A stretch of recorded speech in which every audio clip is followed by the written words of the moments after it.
It's okay. That's Shalom, okay. everyone. Shalom, shalom. Shalom, shalom. Wow. Well, it has been a um eventful. I was going to say exciting, but that's not the right word. An eventful Mm. week in Israel. And I don't know, for those of you that might know, I tried to kill Shmuel a couple of weeks ago, so I put him on the road and ran him ragged. So, but he had a great trip to the U.S., visiting with donors and supporters and just spreading the message from Israel. So, I think Shmuel might tell us a little bit of what he ran into while he was on the road. And then we're just going to talk about what is happening on the roads in Israel today and what the current situation is, because it has been a frightening. I mean, we know that it's there, but I think when we actually see it and it's actually confirmed, it's even more frightening. Reality is even more frightening than what we imagined.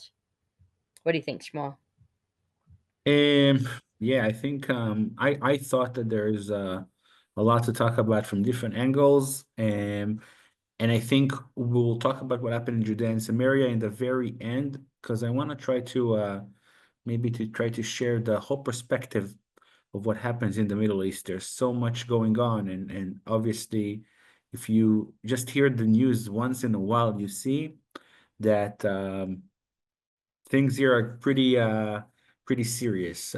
From the ceasefire in Lebanon that happened a week and a half ago. Almost hard to believe it happened, and till now it's like quiet, to be honest. There's what happens there in Syria, which is not so clear. Rebellion forces fighting against one another. Is it good? Is it not good? Is it good for Israel? Is it not good for Israel? What's the story there? There's a lot to talk about. And, you know, going into that Syria issue, it's obviously also aiming to show what is the situation in Iran. The folding of Hezbollah brought something there in this area that obviously triggered the rebellions to fight against Syria, understanding that Iran forces are going down. This is maybe an advantage for Israel, maybe not. Along the lines, we can safely say that we are facing big changes coming soon with Donald Trump. And I think I want to go there to the Mm-hmm. unbelievable tweet that he wrote. Was it like yesterday? Unbelievable. If you haven't seen it, we're going to show it today because it was really mind-blowing. And with that, I want to continue to talk about the inner conversation about the hostages as we are we ended what happened there in Lebanon. Maybe what happens in Gaza, is it good? Is it brings us faster to end this? What about the hostages? There's like so many major questions to take in consideration. Don't forget, Eh, Russia's getting involved in Syria as well. That's right, kind of huge. right. We also, and I think we're gonna segue from that in the end to the story of the latest in Judea and Samaria. I know this is like our main story, but I want to finish with that just to tell you that whatever we see on a global scale, maybe we are seeing the roots of it or the change of the plot here in Judea and Samaria with huge armors and gear that was caught here in Judea and Samaria that came from Iran. I repeat, Iran is gearing up Judea and Samaria Palestinians with the understanding that we might see the next war or just fighting here in the area. And the example was last Friday.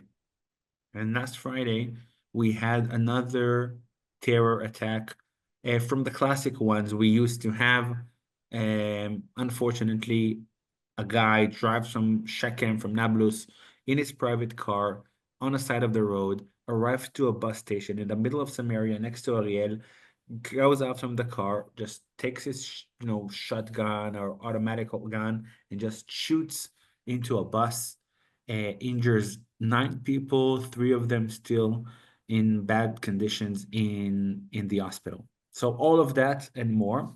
And as this is the last Zoom of the year, I hope that we will be able to finish quite fast with this brief explanation. And I want to bring time for questions. A lot of the times, there are so many topics that we're dealing in these Zooms, and we don't end up giving time for questions. So I want to take an opportunity. This is the end of the year. Kilo, it's our bad that we're not getting there, but let's have time for more questions and maybe try to have some more details of different things. Okay, can we start? Yeah, great. So I made this just if you can allow me to share a small presentation. I saw before the ability to share, and here it is. Here. Just a couple of photos. Or that's it. Yes. And I'll play here like that. Yes. Okay. So let's start with Lebanon. And I think that the things I'm saying now are based on knowledge that we hear in the news all over the place, and also some inner information that I get from people that I'm connected to. You need to understand, on a on a bigger scheme of the things, that we don't get all the news all the time. Meaning, there are some things that the country decides not to share with the people for a different reason. Number one, because there are some things that are weakening the people, right? I'll give you an example. What if we will hear on the news that our troops, after serving 300 days, decide that the next time they're being called, they say, I'm not coming anymore. Reserve, not because they don't want to fight, because their wife told them, I'm going to divorce you if you're going to go again to fight after 300 straight days. Let's say it happens. Obviously, if something like that happened, nobody in the government, nobody in the media would say that. They're not allowed to say that. They won't give the enemy the benefit of the doubt that we're not going to fight anymore. So I'm saying this with like the understanding that what I'm saying here is very fragile information, but I think it brings a lot of issues into place. Number one, the story of Lebanon, you need to take into consideration that while it didn't kill so many people, unfortunately. Every person is a whole world, and there are a couple of dozens of people that died in the process in the war with Lebanon. But the biggest problem it brought into Israel is the fact that more than 200,000 Israelis didn't live at their homes, which is a crazy situation when you think about it. Take take a place in America or anywhere in the world. If you're from Australia, if you're from Europe, take a region that you say our people, our civilians can live there. And that was what happened more than a year in Lebanon. The whole surrounding, the whole border was bombarded on a regular basis. And I'm talking about many, many bombs every day.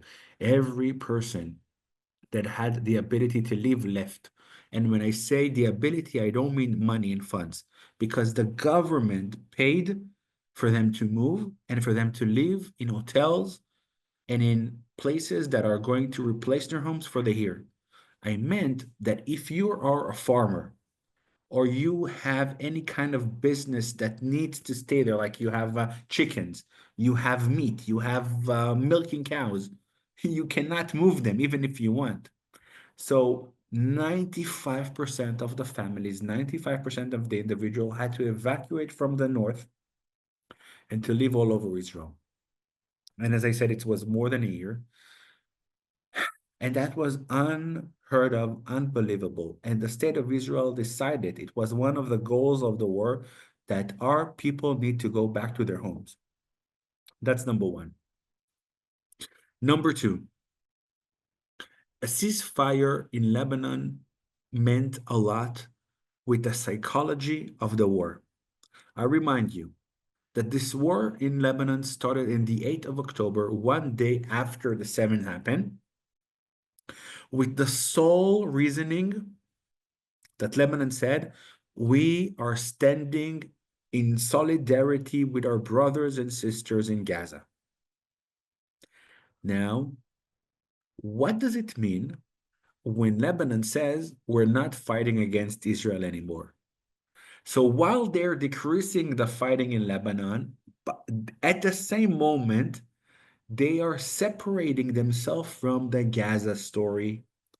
And that was a huge deal for Israel because by separating themselves from the story in Gaza, as we're going to talk about it in a second, we are opening a new system to talk about and negotiating in Gaza, not connecting it into Lebanon. And in another way, I think it's also a weakness, weaker the people of Gaza or any other Palestinian fighting for what happened in Gaza, saying to them, enough with the war. Make a deal, stop that, do something. Even Lebanon already stopped the fighting. It tells you something. And of course, number three, nobody will admit it. But the war happened because we were able to destroy the vast majority of the abilities of Lebanon. And I'm talking about 70 to 80% of the missiles. And I want to bring you back to what happened in the beginning of the war. Everybody said, and I'm saying everybody, I mean all the generals, on the intelligent people everywhere in the world. That's what they would say. They said in Gaza, it's difficult, it's challenging, but it's nothing. You know what would happen from Lebanon? You know what's the disaster that Lebanon can give Israel? They talk about, if you remember, they talk about us being needing to live 2 weeks without electricity. They talked about the fact that 100,000 missiles are going to, shoot themselves into the major facilities in Israel, stopping our fires, our electricity, our engines, stopping the fuel. And the scenarios talked about a complete crisis. I'll tell you a secret. There are many people in Israel that went and bought generators. Now, I know in America, Kim, I see nodding her head. I know Kim, I know her family. I'm sure she has a generator. I'm sure if in a case of an emergency, every American is prepared to live by himself off the grid for 3 months. I know, but here in Israel, it wasn't the case. And people bought generators. I'll tell you a secret. My parents-in-law here in Samaria, in my community of Tufim, they live in a house, in a whole house that was built in the 80s. They didn't have a shelter. They bought a room shelter. A crane came and puts down a shelter in their backyard in a case of an emergency. Now, I'm not judging that. I think it was a good call for people to be prepared. But can you imagine what we were afraid of and what was the reality? It was nothing close. The victory in Lebanon was so strong that really, for most of the people in Israel, if you didn't live in the north, you didn't even felt anything from it. Yeah, there were a couple of sirens, a couple of houses were damaged, a couple of people died, unfortunately, but it was nothing to compare with what we thought will happen. So that's the third reason, the understanding that we were able to win and destroy them. Now look at the slide I've just showed you. So this slide is a very important thing you need to understand in the way the North works. These areas, so it's Arabic, I don't know how to read it, but it is an official warning given by the State of Israel, by the IDF. You can see the symbol of the IDF there. What's this map about? Basically, when we entered Lebanon, there's a line between our border and a river that's called the Litani. You heard of the river. That's a line that you see there's a big gap between the border and the river. In all of the previous agreement, we always said that nobody needs to live in this area. This is to be a closed zone without any forces. Lebanon, Hezbollah did everything to play and jeopardize this area. They used to come here, they used to live here, they had the villages here, they had local soldiers living in this region.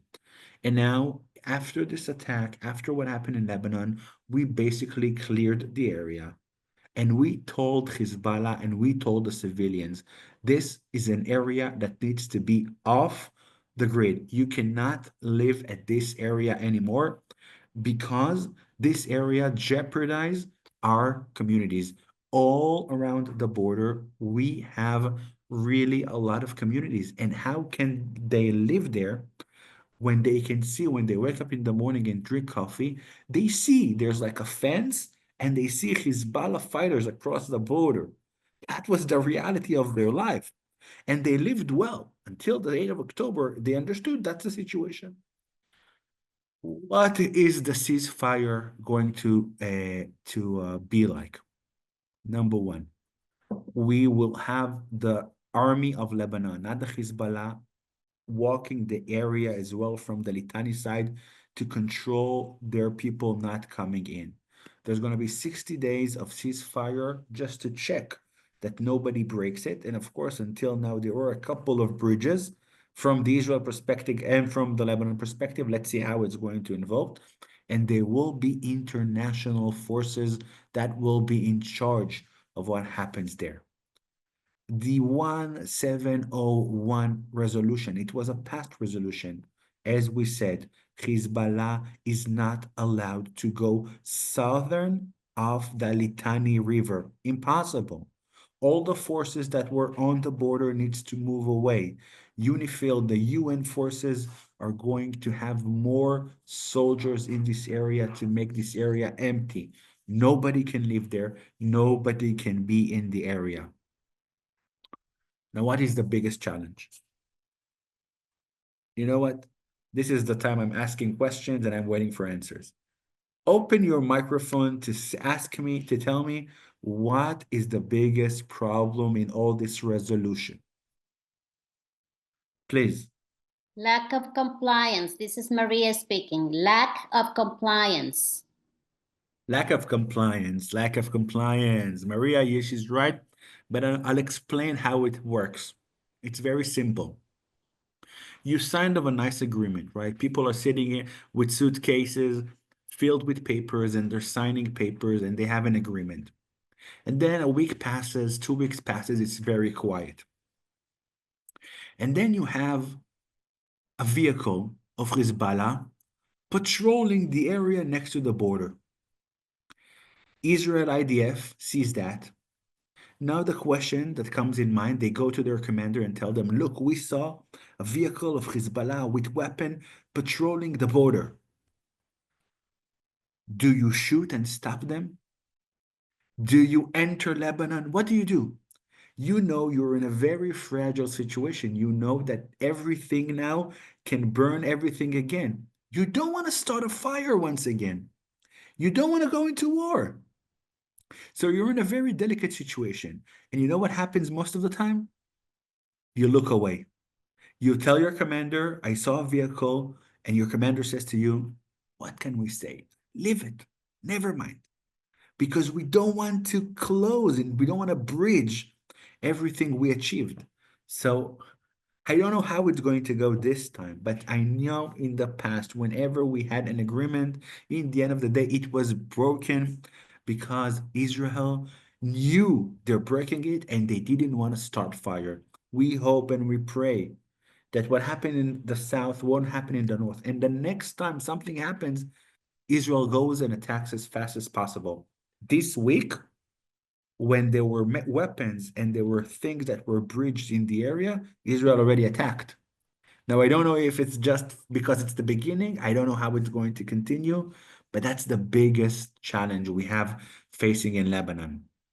I think, generally saying, what I said before about the soldiers is really true. I said it many times in all my Zooms, and again, it's hard to say that but it needs to be said. We are civilians, and our people are fighting more than a year. It's broken families.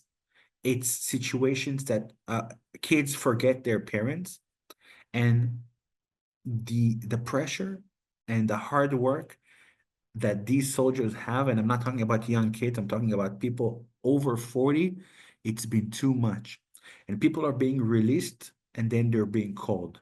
You cannot work as normal, you cannot live your life as normal. And I know it's one of the biggest components, to put it in this way, it is too much for the many of the soldiers. And the government and the army understand there's a very thin line until, as we said in the beginning, soldier would say, I'm not coming back anymore. So this is another component that pressured the state of Israel to finish this. We are very happy that this ceasefire happening because of the reason, as I said, we're separating ourselves from Gaza. There's a different story now to deal with Gaza, and I think we need the people back in Lebanon. Now, Kim, I have news for you. All of you in CFOIC. We live in Judea and Samaria. Our goal is in Judea and Samaria. But my wife says to me this the other day. She says, now, as people are going back to their homes up north, you know how many families won't go back? Who is going to go back only if you're either you have no other choice, or you have a lot of ideology, or you a young person. There are so many people that won't go back to their home. And How my many wife, homes are damaged? hundreds and thousands, but That's what I thought. all of it will be fixed. Sure. The question is how many families would say enough. Mm. I'm not taking the risk anymore. I'm not going back there after everything we had. Just to imagine going back to their home could be after a year. Listen, how many kids already started school in different places, and there's like no point to going back to the north. So what I'm sharing today is that my wife says that we need to move to the north and strengthen the communities of Kiryat Shmona and Metula. Now, I don't know how it's going to go down, but this is the weird Israelis. This is how ideology work. My wife comes to me and says, yeah, who's going to do that? We need to do that. So I don't know how it's going to go down. It's going to be very interesting.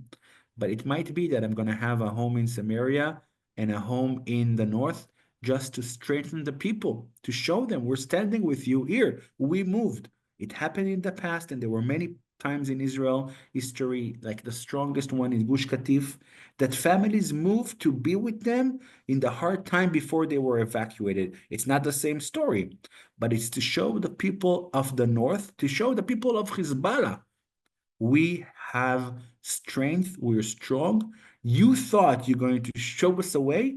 Not to worry. We're going to double the people that are going to live there. More and more ideological families are going to move there and say, we want to be part of the story of the North. So let's see how it's going to break down. I'm just sharing with you, Kim. Be prepared for changes with the Junger family because my wife, she has ideology. What can I say? Righteous people. Okay, move to the next topic. I want to show you this. Now this is in Hebrew. I don't know how is your Arabic. Now let's see how is your Hebrew. This is the story of Syria. Now it's a very complex situation. I'm going to say it very quick. I recommend you to hear podcasts about it, to read about it. It is a very complex story, and I'm trying to give you as much as I can from what I understand. And it took us by surprise. And the story goes as follows. The rebellion in Syria. There was a big civil war inside Syria for many years. You remember that it was 2011, 2016. They were fighting there. Syria, as you see here in the map, you see different colors because Syria is a place that has a lot of minorities. That's something very famous in Syria. You have Sunnis, you have Alawis, you have Shiis, you have the Kurds, you have Christians, you have Druze, and you have areas that nobody lives there. If you can see on the map, Just to show you on the northern part, the yellow, where the Kurds live, the Sunni is the blue area. The Alawis, which are in control of the state, but they are a minority, they live on the coast. It's the green color. And some Christians there, it's the red dots. And Druze, you see, it's in the south. Anyway, a lot of different groups in the area. The area in the north was also with Sunnim, that was not like the people who control Syria, and they're called Tahrir Sham. They're like ISIS, or they're Al Qaeda of Syria. They were rebellions, Islamic, wanted to fight against the Assad and the country. They wanted to take over. 5 years ago, after a big win and a big fight with Assad and Hezbollah and the Russians, they pushed them to their corner and things were quiet for 5 years. As we said, right now, after Hezbollah folded, after Russia is now dealing with the Ukraine, the people, the rebellions, they felt this is an opportunity to do something. So with the support of Turkey, with the support of a group that's called the Free Military of Syria, the people from the north goes down to attack Aleppo and major city. And I'm telling you, they did it the 7th of October style. Drones, missiles, vehicles, guns, going into big areas and just shooting around, making a massacre, killing, raping in the most vicious way. And you saw maybe videos of how they come, they tear Assad photos, they put ISIS on the windows. Aleppo is not just a city. Aleppo is a symbol. It's an historical city. There's a very, very old castle over there. It's an international city, a lot of businesses there. And going into Aleppo, by the way, there was a very big Jewish community in Aleppo, and they left, of course. And going inside was a symbolic move to show we are gaining control in Syria. And Assad and his people and his army folded. They didn't fight. They really couldn't fight. Now, in 2014, Aleppo was released by Assad and the Russians. And as we said, we for 5 years, we saw quiet in the area. You see there's a black line between the north part and the south part. There's like a black line. This is a road called the M5, connects between Aleppo and Damascus. This is a main road, a lot of protection over there, and this is an area that the fighting didn't get to. There's a road that when they're going to go down south, there's going to be really game on. I don't know if they're going to go down at this point. Right now, they are controlling the northern area. So as we said, we have the Alawim on the coast, and they're being protected by mountains in the ocean. On the north, they're the Kurds, and the Islamic regime in different parts of the area. The U.S. is controlling the area. There's like a triangle between Jordan, Iraq, and Syria, and this is another force to take in consideration. Assad really never controlled the area. The country is filled with militias, with gangs, with tribes that are controlling different areas, and everything was controlled, not only that, by Iran, who sends ammunition, and Turkey that want to play at this game as well. And as we said, it's all moving and shaking because of Hezbollah, because of the Russian regime moving from there. And we don't know where it's going to take us. Now, where Israel is in place there, funny enough, the border with Israel is an area that's being very heavily guarded. Syria does not want to get into a war with Israel, not at this point. So everything that's connected to the area is still under control. Now you need to know if I'm showing you here. Maybe I can point out just a second. Here, there's the pointer. Yes. Okay, you can see me pointing on the photo. Great. So this is Damascus. Okay, this is Lebanon, Israel, and this is Jordan. Okay. When you look at this area, you understand that this, right, is the border with the Golan Heights. Now I'll tell you something that happened in the Golan Heights during the war. Have you heard of the war about the Golan Heights? Not so much. There were missiles here and there. It was quite a quiet area. But you should know there were hundreds and thousands of soldiers in the region. Because the scary part about the Golan Heights is the fact that from all over Syria, there are Islamic regime controlled, orchestrated by Iran. And the frightening part was that they will go and penetrate the Golan Heights, just like they did in the 6 Days War and in Yom Kippur War. It's a very easy area to enter. So Israel really went double down on this area. And the joke was, if you've been to the Golan Heights, there's a lot of space there. Not many people live there. And you would see tents and bases all over the Golan Heights just to accompany and to let all the people live there. So many soldiers lived in the area. So we don't know how it's going to go down, but I can tell you that there are voices in Israel that already talk about maybe we should help the Kurds here with the fight they have with Turkey. Maybe we should go and, participate in a type of a war there as well. Maybe there are some powers there that they can balance and win over Hezbollah. Because if Assad down and Hezbollah is down, maybe Israel's position is going to be better. Honestly, I don't think Israel is going to decide to go into this. We had enough.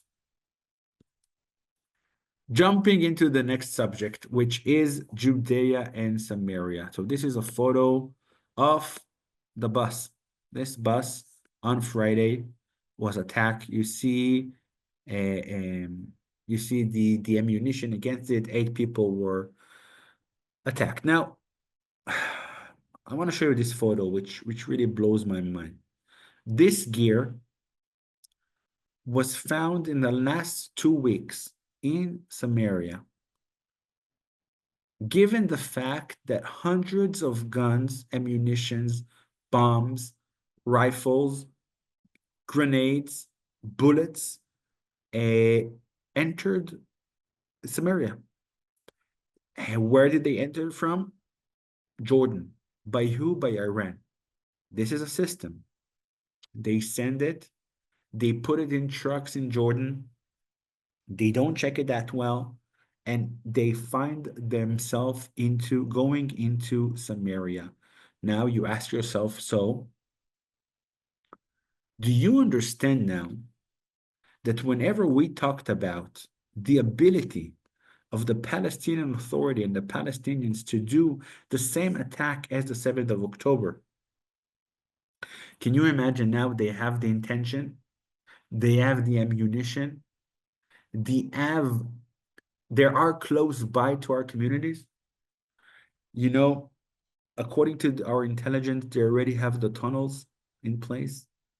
They already have everything in place. Now, in the surveys they had, the inner surveys, they said that we want to do the same like they did in Gaza.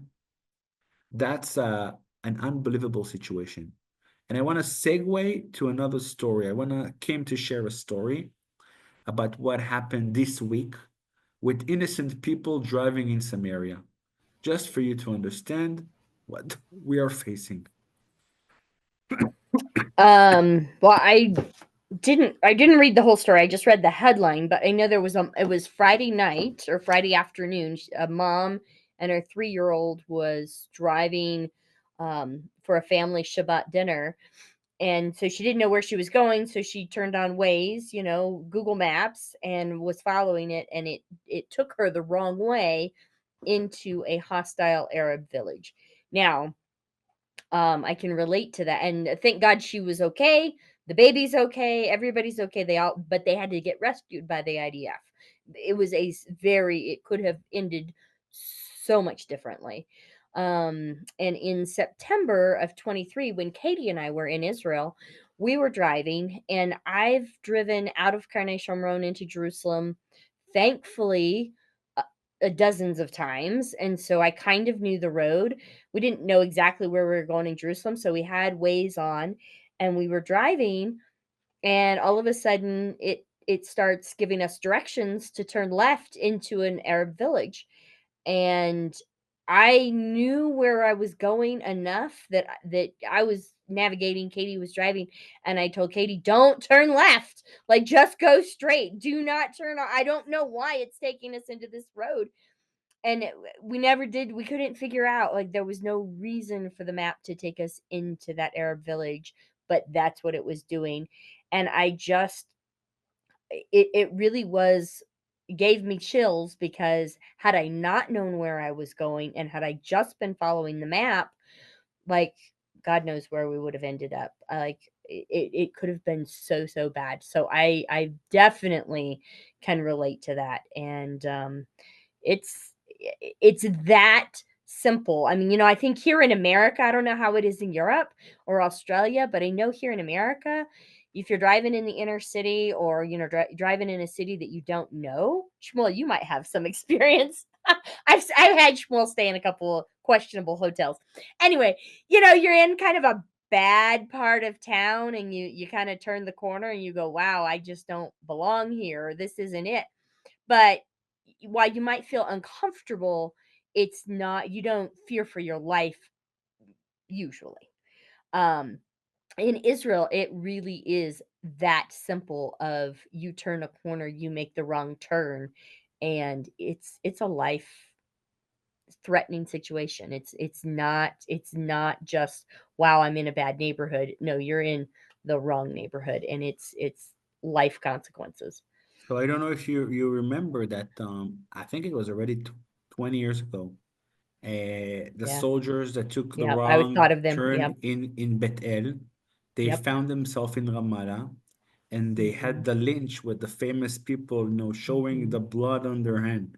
This is Yep. like a scene that nobody forgets in Israel. Nobody. And it happened several times that, ways take you to the wrong parts. I don't want to complain about ways. I want to complain about the neighborhood. I want to complain about the fact that the wrong turn brings you into a place that you won't survive. And this week, actually this week and last week, I don't know how many here are connected to our Telegram. If you're not connected to our Telegram, please, maybe Kim or Katie, you can send a link. So I've posted beautiful photos of a couple of visits we had with friends from the Netherlands. Every year we have friends from the Netherlands, from CVI, that come and they bring tulips, the Dutch famous flower, and we plant it all over Judea and Samaria. And I went with them, and they were really so amazed by the fact that when you drive in Judea and Samaria, and every person who had this experience know, when there's a Jewish community, there's a Jewish community, but when there's an Arab community, there's a big red sign that says, "This is against the law and the risk of your life to enter this village." And you're like thinking to yourself, really? Like, inside our main roads, there's a sign that says this is a risk to my life? It shouldn't be a risk. You should stop them. They should be avoided. When we are driving in those roads and we can turn the wrong turn, oh my gosh, listen, I don't want to talk about it anymore. That's the situation we're facing. And this is the reality of life here. I want to jump into the last subject before I allow questions. We said we're going to bring time to questions.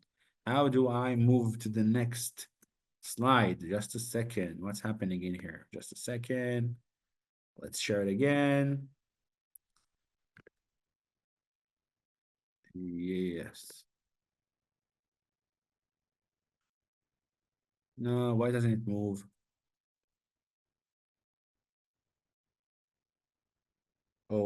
maybe because of this.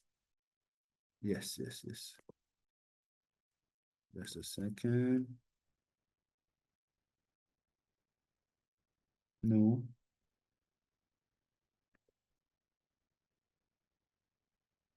That's what I'm gonna do. Wait just a second. It's because you need to read it. It's like unbelievable. There you go. Okay. Sharing this.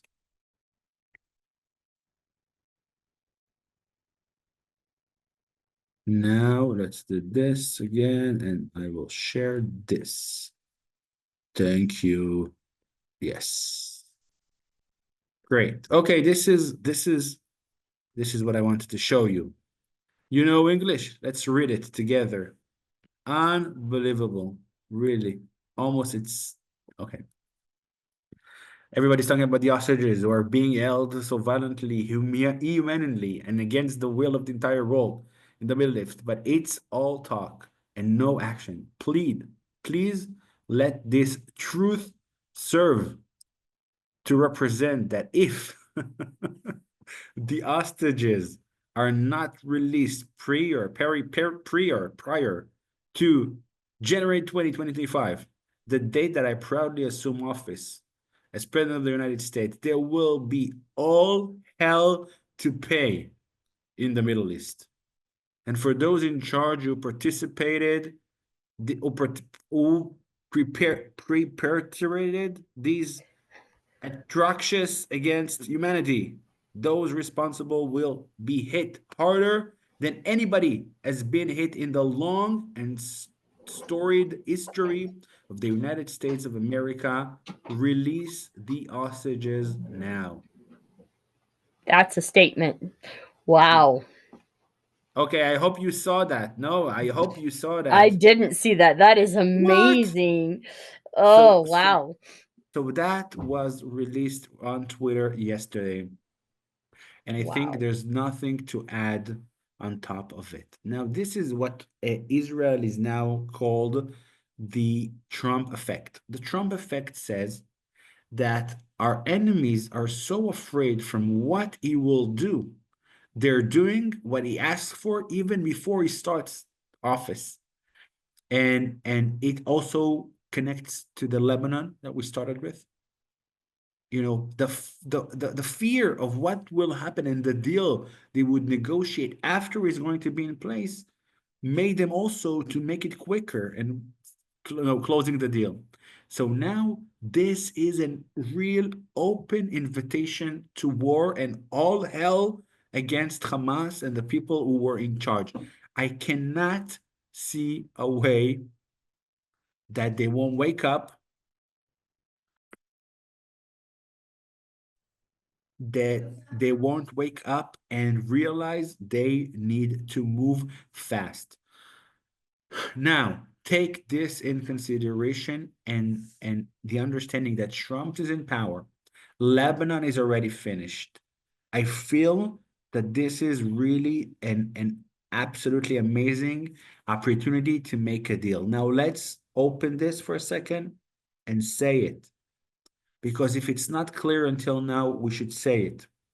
Israel is open to the understanding that we will need to pay big price for our hostages.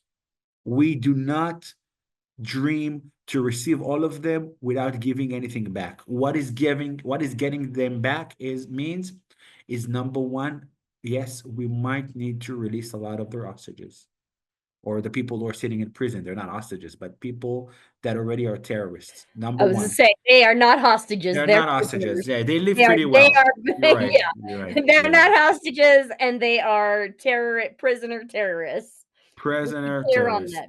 That's number one. Number two, yes, we might need to withdraw our forces from different areas in Gaza. Right now, we control the area. We might need to withdraw it. And third, everything needs to be changed as well. Maybe considering what is the humanitarian aid we're going to give, what is the borders we're going to open to them into Israel, into Egypt. Listen, like wherever we're going to take it, there will be a cost to the hostages deal. I read the other day that Dermer said that there are 60 alive. There's 101 hostages in Gaza. If there's 60 alive, you can imagine what will it do to Israel. I'll put it this way. This war cannot end if we're not bringing the hostages back. Like, whatever we're going to say, you say, yes, it's total victory and we won and Gaza is destroyed. Really, Israel won't be able to continue living with realizing that we have 101 hostages that weren't released. So this is not an option. Number two, we saw the way they dealt when the Israeli forces were really close to the tunnel, almost, releasing those 6 extra hostages, with Hirsch was one of them. They shot them. They shot them on the spot, not willingly to be released alive. We cannot allow ourselves to receive our hostages back dead. I mean, who's ever dead is dead. But if there's 60 alive, if there's 50 alive, if there's 40 alive, every life here is so precious. This is our responsibility and our hope. We will be able to bring them alive. So, Shmuel, I'm nothing, but I would say that I understand the price we will pay for the hostages deal, and we should do a deal right now. I mean, in the next couple of days, when all the cards are in the right face. Trump is coming. They want to close. They don't have a leader. Lebanon is already withdrawn. Iran is in a bad shape. It's like the magic point that right now gets to a place that a deal needs to be sealed as soon as possible. Quickly. Well, Syria's in chaos as well, so yeah, make it It's happen. all lining up. This is what needs to happen. Let's see what's gonna happen. Friends, we left 10 minutes, 15 minutes for questions. I know it's not enough, but let's do something with that and let's take some questions. Please, any topic, any subject. Thank you. Questions, comments, yeah, you can just either unmute yourself or chat it. Either way is fine, whatever you're comfortable with. This is Maria. Hey. So, is there any indication as to where the hostages are located in? That's number one. Number two, why is it that with the sophisticated equipment in Israel, where they are precise in locating the enemy, right? All the big leadership. Why have they not been able to use the same technology to find out about the hostages?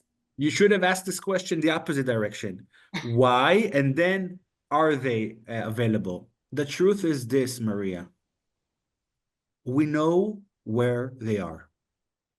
We know where they are, but imagine the fact that they are sitting in a room, wires around them, bombs, grenades, and 12 terrorists aiming their gun, waiting for an unexpected knock on the door to kill them all. With the slightest chance, Maria, that we won't be able to release living people alive, it's not worthwhile the operation. Israel flew around the globe to release hostages to Entebbe. Israel did operations in this war to release people and risked soldiers, but we do not want to risk living hostages. So that's the reality. Maria, you should know that. It's a well-known fact. There are some areas in Gaza, full-on neighborhoods, that nobody is allowed to shoot a missile, a bullet, a tank, just in case our hostages are going to be damaged. Because, of course, they're using their kids as human shields. They're using our hostages as human shields. And we do not want to risk their life. I hope this simple answer answered you. We know we want them back alive, so we won't take the risk to release them.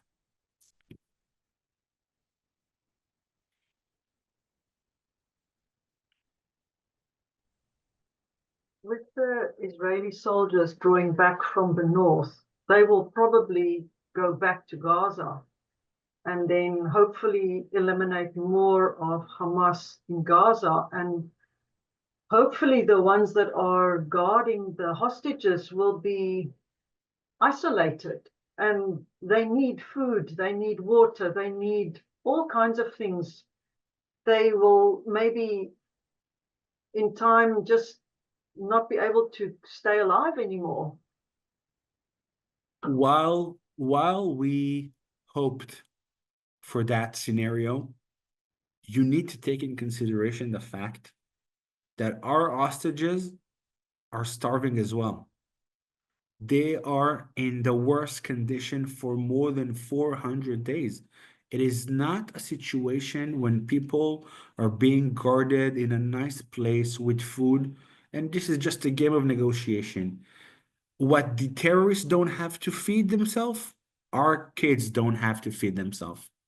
So I'm sure they're doing something to just maybe keep them alive, but this is the bare minimum. We already know of people that were released that the situation there and the terms and conditions are awful. They're starving, they're suffering, they have injuries. Who knows?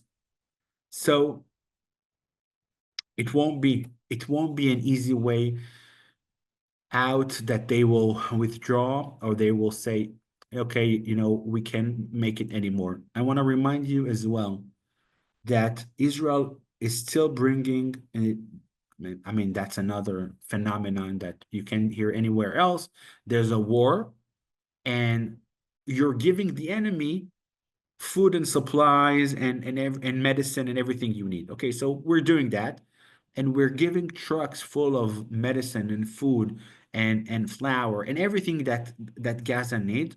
And of course, who's taking all this supply? The Hamas. So when they allowed their people, and just 2 days ago, I saw an awful, the whole world saw it, an awful video by the CNN from a bakery with poor Palestinians fighting for a piece of bread. It breaks my heart. It really breaks my heart. But you know what I know? I know that they got the supply they need, and their own people, their own leaders, the Hamas, doesn't allow them to get it.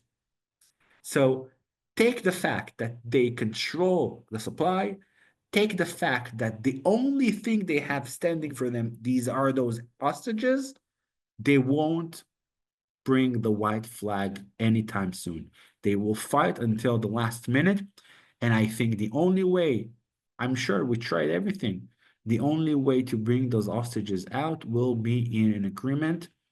And hopefully, as I said, the pressure and Trump, everything together is going to make a good agreement, and we will be able to see our kids back. More.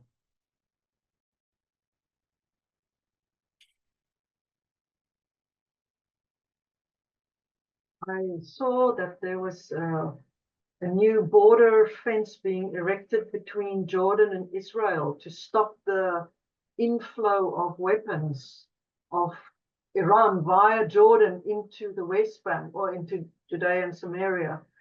Is that happening? Again, I think there's a conversation about it. Jordan is the most friendly border we have. They have some control there. They have our forces, they have their forces. But when somebody wants to smuggle something in, is able to do that. It happens anywhere in the world with drugs, with weapons, with women, trafficking. That's the way the world is working, right? There's a border, there are human beings involved, things will pass. If it's in the middle of the night, if it's in their trucks, if it's hiding under whatever, the system there's always flaws in the system, and I don't think Jordan is doing it in purpose, but I think even if Jordan wants the most to stop it and Israel wants the most, it cannot be 100% sealed. It can't. So we're gonna face that. Now let's open brackets. What if they're already using tunnels? What if there are already tunnels that come from Jordan via who knows where to who knows where? I don't know. I don't know.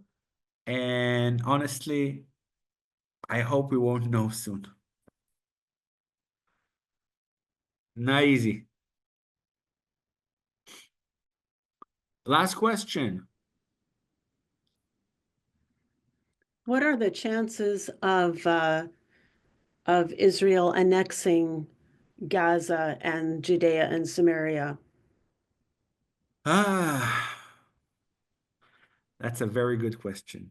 So when Mike Huckabee, the next ambassador to Israel, was asked this question, he reacted in a very simple, yeah, why not?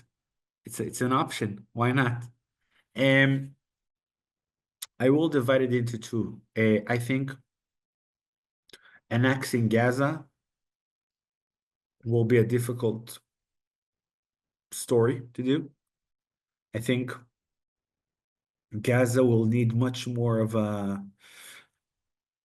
just a support system. They would need billions of dollars. They would need international forces. They will need so much that Israel won't be able to give them. So I don't think Gaza will be an option. But in Judea and Samaria, I really do think that now, as we said, the stars are lining up. And the new government of President Trump and the people he chose to be in charge of the stories in Israel, they all look very positive in making this a reality. Now, it does not mean it's going to be an easy stroll in the park. I think there's going to be many challenges with annexing Judea and Samaria and many questions. But here I have here on the shelf, One Jewish State by Ambassador David Friedman. It's a new book that was recently published. I have it in Hebrew here. And he describes there in a very realistic perspective, what does he need? What do we think that can be achieved in the land? He's talking about an area that's going to be like Puerto Rico, that is going to be under the control, like the control of the US without the ability to vote. So there's a lot of different ways to look at it. It's a very, very fascinating topic. I think that in the next couple of years, we will see major changes in the area, in the region. I think it needs to happen because the biggest challenges we're facing here is still the uncertainty and the legal terminology. As you know, I shared last time, CFOIC already received a letter from the Human Rights Council for the UN, connecting us to human rights problem in Judea and Samaria because of the settlers and the West Bank territories of nonsense.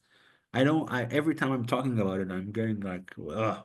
So it is a challenge. And I really hope that we will see a big change in the next with the next government. I think we will see something different there, and I hope it will bring a big change to the area. Okay, my friends, this is the end of the year. I'm not gonna see you before Hanukkah.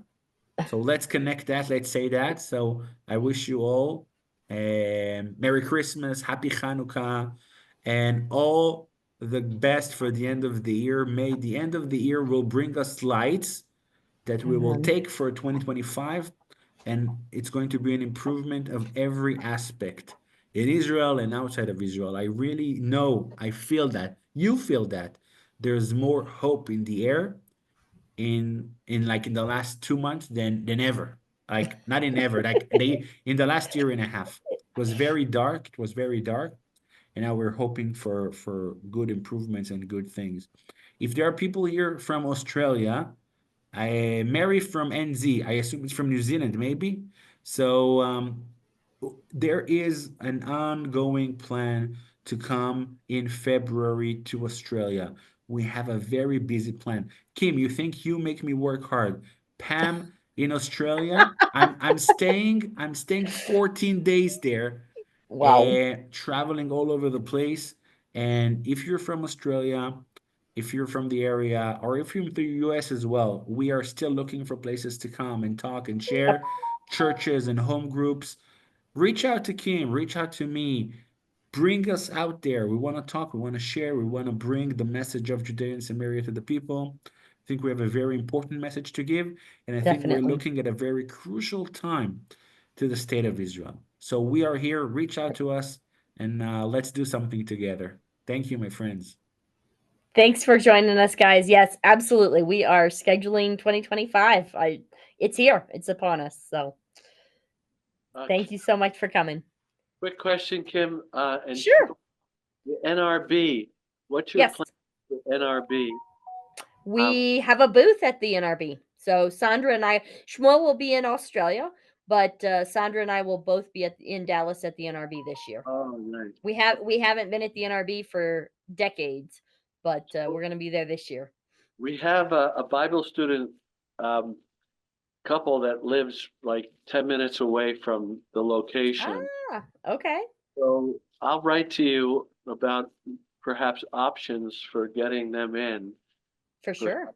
With CFOIC, we can donate some money, to offset what we cost. Great. Yeah. They're Sounds really, great. really a nice couple. They want to come to Israel. We will be in Israel from March 7 through 27. So Okay. we're trying to get people to come with us. But if not, we'll see you there. So Awesome. Yeah, think- Katie's bringing a group March 2nd. I think it's March 2nd through the 10th. So yes, we've got a solidarity and volunteer trip coming up with CFOIC as well. Very good. We'll be in touch. Okay, sounds great. Thanks, Paul. Bye, everybody. Bye-bye.